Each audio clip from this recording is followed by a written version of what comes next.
Hey there, every pony and or persons. Let me be the first to welcome you to The Elements of Story, a show dedicated to reviewing and critiquing all things fictional, as well as a few other surprises later on. My name is Heather Feathersong. Now, I know what most of you are thinking. Not another analyst! Don't we have like 1,000,000 of those already? To which I say, no, you don't. But I do understand the frustration. To many, the idea of analyzing this show, or any cartoon really, is redundant, since it's intended to be a kid's show. So there are those that can say, it's magic, just shut up and enjoy the ponies. However, this isn't a simple kid's show.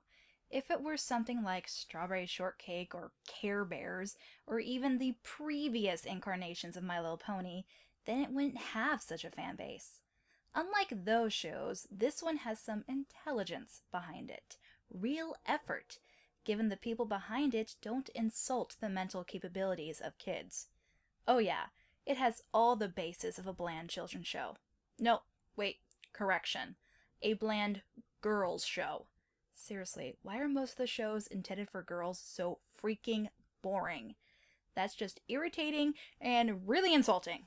It has all the means to be just that, a bland girls show with nothing but cute designs, flashing colors, and song number after song number about sharing while trying to hammer in moral lessons and values in hopes they'll stick. Needless to say, it had everything to be just another generation of MLP we all would have ignored, rolled our eyes at, and internally groan, but smile when our little sisters, nieces, and cousins would show us the toy they got their favorite pony and want us to play with. However, that isn't what happened, because the people behind it decided they didn't want it to be that.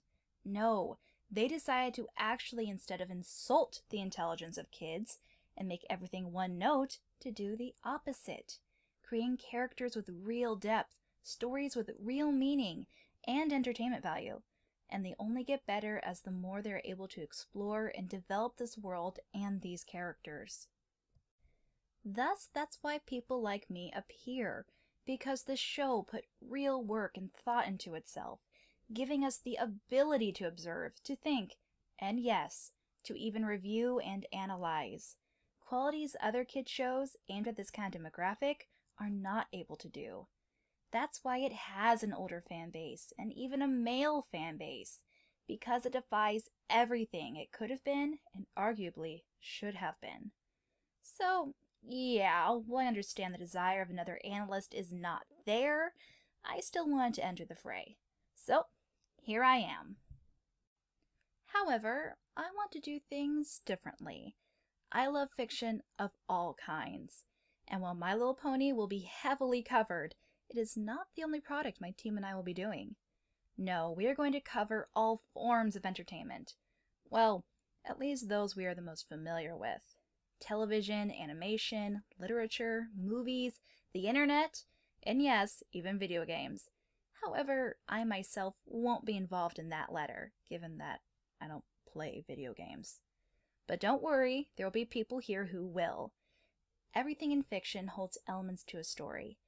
Elements that are the building blocks to make it either successful or a huge waste of time and money. It all depends on how one uses these elements and all the power behind them. We are going to take an up-close and personal look at most of them. Story and plot, design and feel, and my personal favorite, character and character development. In fact, I should state my primary focus will be on characters, due to my personal belief that you can have everything else be brilliant. But if you don't have the characters to back it up, it'll be garbage. Or even reversed. The story and design can suck, but if the characters are amazing, it can still be seen as great work. But don't worry, other elements will still be covered either by myself or other members of my team that feel they have something to share and say. I will indeed cover pieces of work that I like as a whole in the future, hence the reason behind this show. In reality, though, we'll most likely cover animations and work that we are familiar with. So while you may send requests, if none of us are familiar with it, then it probably won't be discussed. So, there you go. You know my motivations and the idea. Ugh, so long-winded. But I feel like we can now move on. Since this is my first episode, I'm going to start this off the best way I can think of. A list of my favorite characters. Yes, as I've said before, character and character development is my favorite element to any piece of fiction. So I'm going to give you my top 12 favorite characters of My Little Pony: Friendship is Magic. Please note, each and every one of these characters will probably be looked over in more detail in the future, so the reasons for why I put them above others will be brief. Well, mostly brief. I've also set some rules to picking characters for this list. I will be cheating and having ties for spots. Sorry, but if I didn't cheat, it would be a much longer list. However, despite that, I am only picking characters that have a firm effect on the show, that is relevant to canon, and have speaking roles. So characters like Vinyl Scratch and Octavia won't be appearing. Another rule that is crucial to me is relatability, as well as who do I want to see more from? What potential do I want to see? How much can I personally relate to myself to them or those around me? That is my mentality throughout this list. And it's fine if you don't agree. This is just my personal opinion. Nothing I state is fact. Perhaps you see characters in a different light than I do. But please don't try to tell me I'm wrong, for I will not tell you that you are wrong. The brilliant thing about fiction is that it's the one place where your opinions are never wrong. They are merely interpretations and relate on different levels. Nothing is fact. Your opinions can only be disagreeable, but never wrong. So please remember that if you have any qualms with my list or the opinions of others in general when it comes to this show. There's no wrong or right when it comes to fictional opinion, and I hope that is remembered. Before we get to the actual list, let's have some honorable mentions. Characters that I really like, but they just don't have enough to make the list. Starting with Derpy Hooves. Sorry, every pony. I love Derpy, and even voice her in some projects. But I am afraid I just can't put her on the list. While true, she does get a speaking role, she is nothing more than a mascot, really. With no canon background, everything just fan speculation. While true, other characters in this list don't have an identifiable background, vague hints are left and they hold more purpose to the story. So, with that, I couldn't in good conscience put her in my list. But maybe I'll have a best background and fan-made characters list in the future. Trenderhoof and Flash Sentry. I actually liked the waifu stealers. Yep, you heard me right. They weren't bad characters and I saw potential. Trenderhoof especially, I thought was quirky and awkwardly funny. However, there isn't anything to them.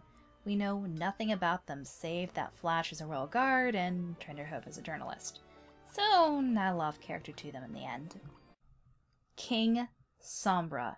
I love villains. You will all discover this. Oh, how I wish I could put him on this list. It kills me at how much potential there was on him. So much that could have been done. Just wasted. The concept alone is brilliant. And just... there's so much I want to talk about with that episode alone. Especially the waste of King Sombra. But we'll talk about that another day. Alright. Now that that is out of the way, let's move on to the real list. Number 12. And what better way to start off this list than with my first tie? Please welcome the two newest additions, both straight out of Season 4, Cheese Sandwich and Maud Pie. Both of these characters are really interesting, especially since they contrast Pinkie Pie. Cheese Sandwich may seem like a male version of her favorite party pony, but in truth he has his own style and a slight different way of thinking and doing things. He is similar, that is for sure, but there are definite differences. I really loved his backstory and introduction. He's a character I hope to see again. Then there's Maud, Pinkie's sister, who is the complete opposite of her in every way. It's a unique contrast, but it plays out well. Seeing two sides of two different extremes, and yet both sisters still not only are close friends, but love each other. Sometimes in families, when siblings are too different from each other, they can often alienate the other, thus why they fight, and some siblings can be downright abusive towards the other. Again, that's only in some family situations. I love how Maud will do anything for her sister, but on her terms. It's that strong bond that really drew me to her. Yes, both of these characters have really strong personalities, but they've only appeared in one episode, so I couldn't place them any higher since this is their first appearance. In the beginning, they were higher ranked, but I couldn't in good conscience do that. Not after I thought about it, especially since those following have a continuous role that plays out for the series as a whole.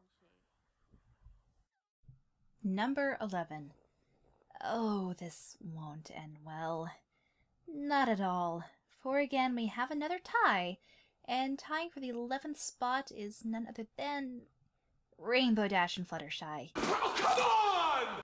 Now please hear me out, for I understand people may be quite disappointed how low they rank, especially since they are fan favorites. But again, these are my opinions, and you're more than welcome to disagree. But let me explain my reasons anyway. First, let's discuss Rainbow Dash. In actuality, she has moved up a lot on my list since I first saw her. In the beginning, I could not stand this character in any way, shape, or form. While others found her overconfidence, arrogance, and all-around superiority complex charming, I found those qualities unappealing and irritating beyond belief. She just seemed to keep going backwards, learning a lesson and then forgetting about it in the next one. Throughout both seasons, she just annoyed me. But then, Season 3 came around. It is by far the weakest season, yes. However, it has the best Rainbow Dash moments. My favorite Rainbow Dash episode to this date is Wonderbolt Academy. That was the episode that really skyrocketed her out of my most hated characters of all time list. Finally, she showed real leadership, real consideration for others, and dare I say, real loyalty. Not to the Wonderbolts, not to her partner Lightning Dust, and not even fully to her friends. No, she showed real loyalty to herself, in which she wasn't going to lose herself or her ideals just to satisfy her dreams, for it wasn't worth it. That moment really stuck out and made me go, now that was awesome. So now she's becoming a favorite. I don't think she'll ever be my utmost favorite, but I can't say I hate her anymore. Now let's move on to Fluttershy. I am so sorry, everyone. Again, I know she's a fan favorite, and I can kind of understand, but otherwise, I honestly don't see how she's so popular. In truth, Fluttershy has always been a boring character to me. A really boring character. That's why she ties with Rainbow. For like Rainbow, she has moved up in my list thanks to Seasons 3 and 4, where she showed more character than just shyness. For that was the biggest flaw for me with Fluttershy. Nearly all her episodes were the same thing. Her having to conquer some kind of fear or get over an insecurity about herself. With a Fluttershy episode, it becomes almost too predictable, and thus so does she. Fluttershy for me always seems to shine in episodes that don't star her, or at least not her alone. Her character really improves when working off others. However, I never disliked her, just found her kind of boring and wanted more out of her. So, yeah, I know they play a huge part in the series, but because of those reasons, I just couldn't place them any higher. But that's just my opinion.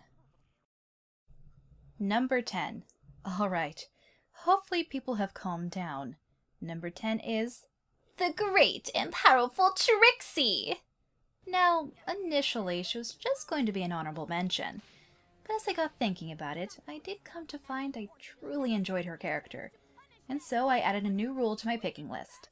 While Rainbow Dash and Fluttershy, yes, are in the show far more than Trixie, and then arguably should have more depth, Trixie's one of those characters I really want to see more from, especially now that she's supposedly changed.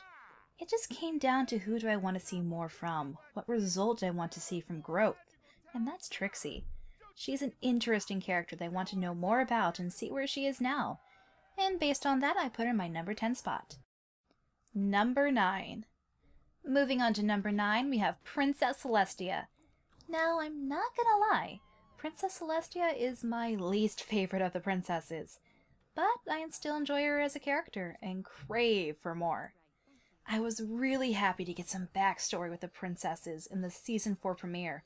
That's what we've all been wanting to see. But otherwise, Celestia just comes across as very mysterious. Someone who seems to always know more than she's letting on. There's this intriguing air about her, and I'm just craving for more from her. Number 8. Moving on to number 8, we have the wonderful Zecora. I really like her character, the mysterious shaman with a treasure trove of knowledge and potions. I always love when she comes into the show. Yes, we know almost nothing about her, but that's what makes her exciting. I hope we get a look at her homeland. She's just so awesome to me, and there are so many possibilities to be had with her. The potential for her backstory and what is to come is what earned her this spot. Number 7. Alright, cheating again, and get used to it, cause I continue to have ties till numbers 4 and 1. Tied for 7th is Queen Chrysalis of the Changeling Army and Princess Mi Amore Cadenza, aka Cadence. Kind of appropriate, isn't it?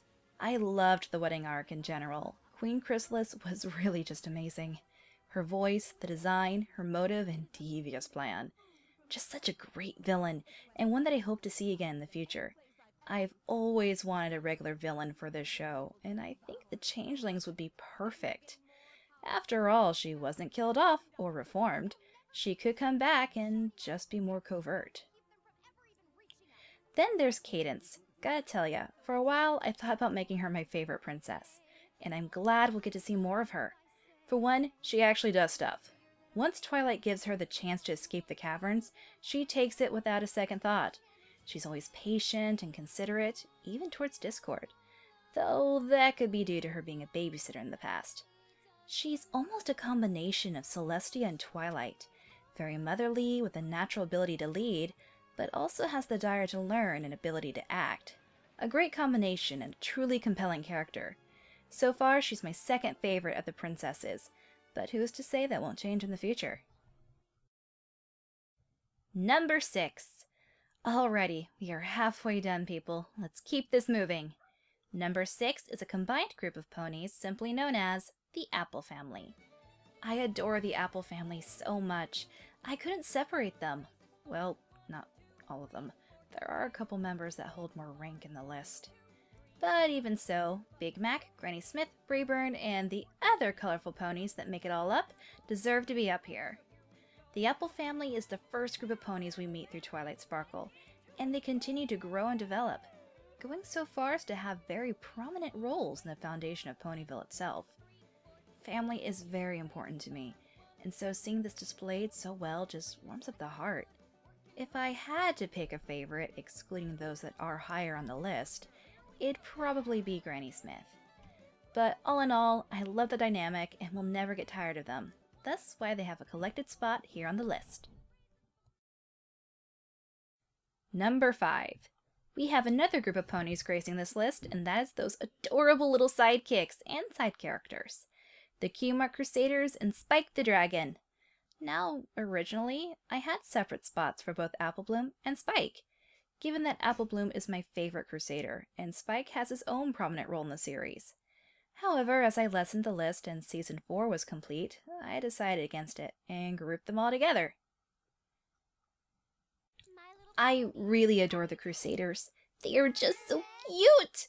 And they have a whole new set of conflicts they're going through, and that's growing up. We can relate to them with the impatience of wanting to be older and treated like adults. At least, I can. As well as the good camaraderie they have as friends. Like many others, I do hope to see them get their cutie marks. Specifically, they get them one at a time. for that will be a huge conflict for them to overcome. The jealousy, but also the acceptance that one of them has achieved what they all want. I feel specifically Applebloom would have a tough time, and this would probably be a great arc for her should one of the others get their Q mark first. But their friendship has proven strong enough to overcome anything. Then we have Spike, Twilight's #1 assistant, as well as one of the first characters we get to meet. He's been with Twilight from the very beginning, and while he is a baby dragon, Spike has proven to be wise beyond his years. Yes, he's still a kid and has childlike moments, as well as can freak out from time to time. But he's also very level-headed and smart. We've seen him grow quite a bit. Now, Spike is one of those characters I feel really shines when the focus isn't on him, or at least not all on him. I could go into further detail, but we are so close to being done, and he'll be discussed further another day, along with the Crusaders. Number 4. Alright, I'll finally stop cheating. Relax, okay? Number 4 on my list is the fabulous Rarity. In the beginning, she wasn't a favorite. I honestly thought she was going to be a pain. But quickly, I was proven wrong, and I am so glad. I admit, I wasn't too convinced she was the right choice for generosity. But then I realized, to be an element of harmony doesn't mean displaying it all the time. It's the extent one chooses to take it, and how they affect others through it. Rarity is generous, and she does care for other ponies, especially her loved ones. Also, Tabitha St. Germain just makes this character amazing. There are times where she is more hilarious than Pinkie Pie. Her dramatic outbursts are comedy gold, and I swear they only get more hilarious as the seasons go on. How on earth they're gonna top Simple Ways, I don't know, but I'm so excited to find out. Number 3. Remember how I said I'd stop cheating?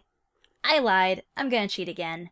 For we have a 3-way tie for the number 3 spot. First, you know her, you love her. She's pretty much everyone's favorite princess, including mine. Princess Luna! And then we have the master of chaos, the prince of pranks, the once dastardly lord of shenanigans, but now full-time friend, Discord! Finally, we have someone new, a truly manipulative force, one not only powerful, but strong in wit, an ancient foe sent back to the gates of Tartarus, Tyrek! As I've said, I love villains. They are some of my favorite characters. But I also love characters who have a lot to overcome.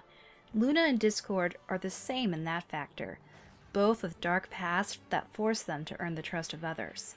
Discord especially had to fight his true nature and find the right balance. I adore Princess Luna.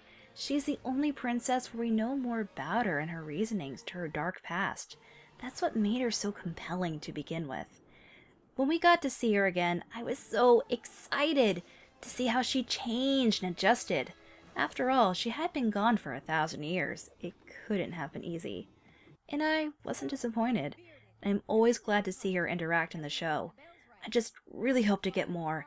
Would love another episode centered around her. As for Discord, he was a roller coaster, wasn't he? Started out as one of the best villains of the show, and now a friend to our favorite ponies. I honestly don't mind that he's reformed. He is the god of chaos, so it is expected that he will still be playing tricks. But after what transpired, I feel like everyone will treat him better, and not just Fluttershy.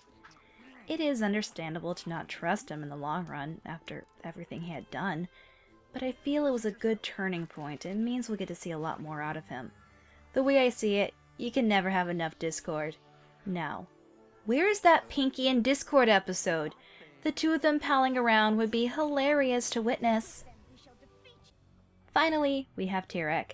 Honestly, I just thought he was an amazing villain. Don't really have anything else to say about him other than that.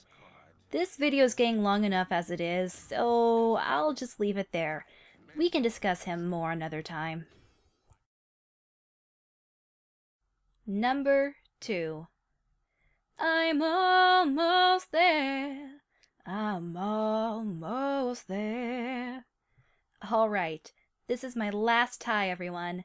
Sharing second place in my list of favorite MLP characters, Pinkie Pie and Twilight Sparkle. Do I really need to express why I love Pinkie Pie? I mean, it's Pinkie Pie. She's adorable, she's funny, but she also has a deep character to her that is slowly but surely being unraveled. Episodes centered around her are hardly ever boring, or at least have one big moment that are always remembered. I don't think I have to go into further detail, really. And then we have Twilight Sparkle. She's the very first character we meet, and the main protagonist of the show in general.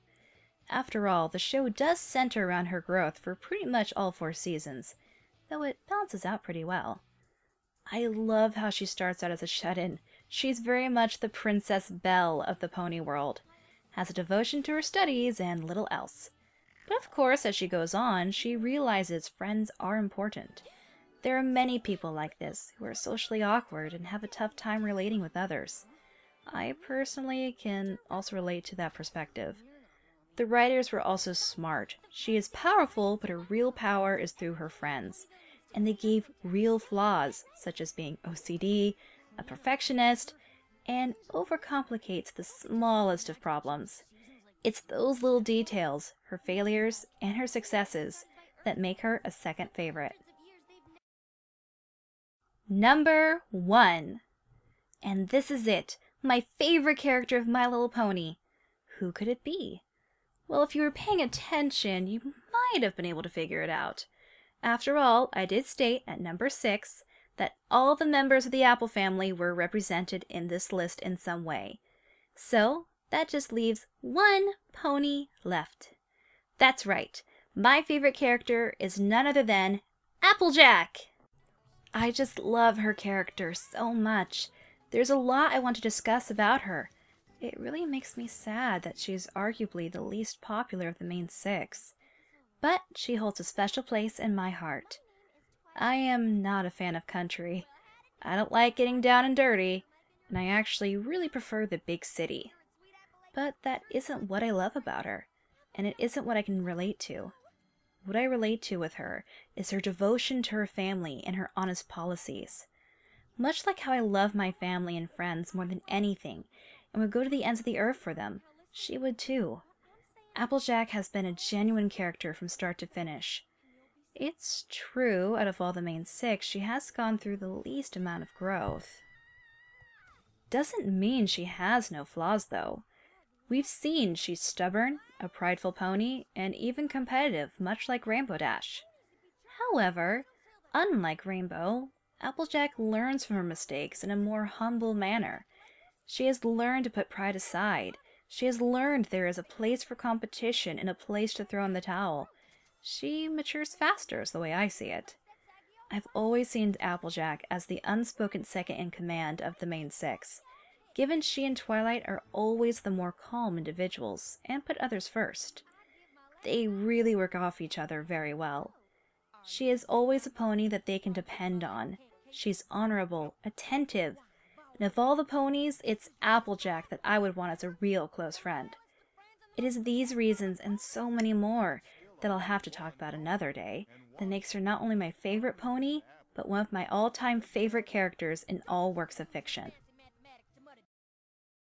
Finally, we are completely done. Thank you everyone for sticking by me for my first episode ever. I hope it wasn't too boring for you. Let me state one more time that these are my personal opinions and recognize them as such. Who's your favorite character? What draws them to you? Do you look at characters a different way than I do? Go ahead and post in the comments below. I also want to take this time to thank my team for supporting me as well as helping me with the little things.